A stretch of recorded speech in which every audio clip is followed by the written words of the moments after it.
ನಮಸ್ತೆ ಎಲ್ಲರಿಗೂ. ನಾನಿವತ್ತು ಸೌತೆಕಾಯಿ ಮಂಡಾಸ್ ಮಾಡ್ತಾ ಇದ್ದೇನೆ. ಅದರ ರೆಸಿಪಿ ನಿಮ್ಮ ಜೊತೆ ನಾನು ಶೇರ್ ಮಾಡ್ತಾ ಇದ್ದೇನೆ. ಸೌತೆಕಾಯಿ ಗಟ್ಟಿ ಮಾಡಲಿಕ್ಕೆ ವೈಟ್ ರೈಸ್ ತಗೊಂಡಿದ್ದೇನೆ. ನಾವು ದೋಸೆ ರೈಸ್ ಇದೆಲ್ಲ ಅದು ತಗೊಂಡಿದ್ದೇನೆ. 3 ಕಪ್ ತಗೊಂಡಿದ್ದೇನೆ ನಾನು. ಇವಾಗ ನಾವು ನೋಡಿ ಸೌತೆಕಾಯಿ ಕಟ್ ಮಾಡುವ. ಇದರ ಸಿಪ್ಪೆ ತೆಕ್ಕೊಳ್ಬೇಕು. ಸಿಪ್ಪೆ ತೆಗಿವ.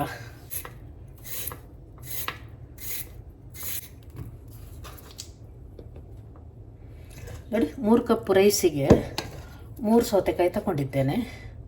ಇದನ್ನು ಕಟ್ ಮಾಡಿಕೊಳ್ಳುವ. ಇವಾಗ ಕಟ್ ಮಾಡ್ಕೊಂಡು ರೈಸಿಗೆ ಮಿಕ್ಸ್ ಮಾಡಲಿಕ್ಕಿದೆ. ಮತ್ತು ನೋಡಿ ಗ್ರೈಂಡ್ ಮಾಡುವಾಗ ಬೆಲ್ಲ, ಸಾಲ್ಟು ಮತ್ತು ಏಲಕ್ಕಿ ಮತ್ತು ಕೋಕೋನಟ್ 1 ಕಪ್ಪು.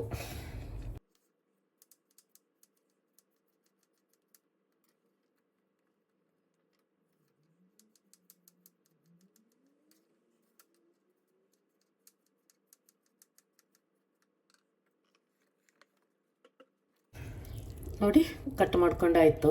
ಇನ್ನು ನೋಡಿ ರೈಸು ಗ್ರೈಂಡ್ ಮಾಡುವಾಗ, ರೈಸು ಮತ್ತು ಸೌತೆಕಾಯಿ ಗ್ರೈಂಡ್ ಮಾಡುವಾಗ ತೆಂಗಿನಕಾಯಿ, ಬೆಲ್ಲ, ಏಲಕ್ಕಿ ಹಾಕ್ಕೊಂಡಿದ್ದೇನೆ. ಇದನ್ನೆಲ್ಲ ಜೊತೆಗೆ ಹಾಕಿ ಗ್ರೈಂಡ್ ಮಾಡಿಕೊಂಡು ಬರುವ. ಗ್ರೈಂಡ್ ಮಾಡುವಾಗ ನೀರು ಹಾಕಲಿಕ್ಕೆ ಇಲ್ಲ. ನೋಡಿ ರೈಸು ಮತ್ತು ಸೌತೆಕಾಯಿ, ತೆಂಗಿನಕಾಯಿ ಎಲ್ಲ ಹಾಕ್ಕೊಂಡು ಗ್ರೈಂಡ್ ಮಾಡಿ ಆಯಿತು. ಇವಾಗ ನಾನಿಲ್ಲಿ ಒಂದು ಪಾತ್ರೆ ಇಟ್ಕೊಂಡಿದ್ದೇನೆ. ಅದರಲ್ಲಿ ನೀರು ಹಾಕಿದ್ದೇನೆ ಕೆಳಗೆ.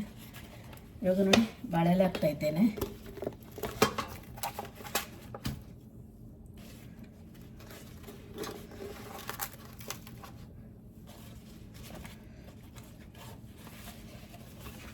ಬಾಳೆಲೆ ಚೆನ್ನಾಗಿ ತೊಳ್ಕೊಳ್ಬೇಕು.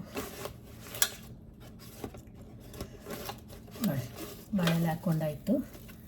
ಇವಾಗ ಇದಕ್ಕೆ ಇದು ರೈಸ್ ಗ್ರೈಂಡ್ ಮಾಡಿದ್ದನ್ನು ಹಾಕ್ಕೊಳ್ಳುವ. ಇದರಲ್ಲಿ ಉಪ್ಪೆಲ್ಲ ಇದೆ, ಉಪ್ಪೆಲ್ಲ ನೋಡ್ಕೊಳ್ಳಿ.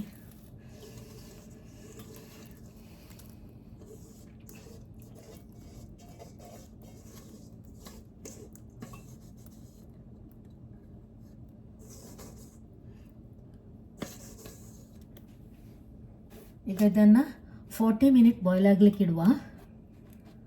ತುಂಬ ಟೈಮ್ ತಗೊಳ್ತಾಯಿತ್ತು ಬಾಯ್ಲ್ ಆಗಲಿಕ್ಕೆ. ಈಗ ಕವರ್ ಮಾಡುವ ಇದಕ್ಕೆ.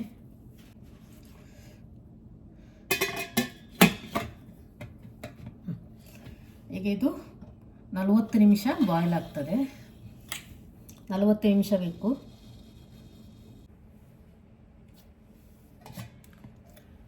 ನೋಡಿ ಇದಾಯಿತು.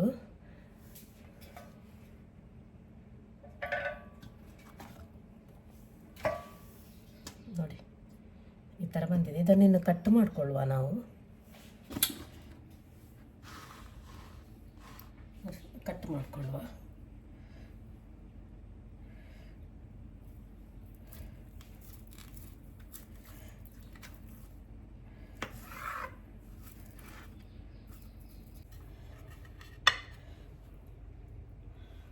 ನೋಡಿ ಈ ಥರ ಕಟ್ ಮಾಡಿಕೊಳ್ಬೇಕು.